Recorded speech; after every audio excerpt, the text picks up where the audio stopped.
Hi, I have this Swedish Mora knife that has gotten some surface rust on it, and I will try to remove it using baking powder in 1 hour. This is the knife before, and this is the knife after. I have some tips later in the video on how to do this better and avoid the mistakes that I made.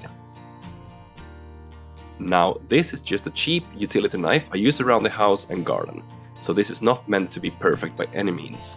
I'm just trying to prolong the life of the knife.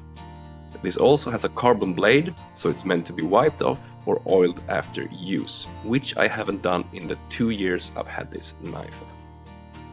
The upside to a carbon blade is the ease of sharpening. A few strokes on a whetstone and it's good to go. First, I'm mixing baking powder and tap water and letting it sit for 5 minutes. This is not the optimal way to apply the mixture, but I will figure something out. 5 minutes in and the blade is better already. I'll now let it sit for 1 hour. I missed one side due to my own stupidity, so that side is not done yet. I wiped the blade down with some white spirit to get it clean, and then I gave it a rub with a steel brush. I don't have a polisher and I don't really need one for my use of this knife. I sharpened the blade on a whetstone and wiped it down with some WD-40. The results are good enough for me.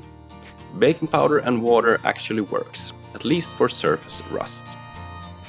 When I will do this again, I will set the blade level, spray the water with a bottle, and then apply the baking powder, instead of trying to apply it as I am doing it here.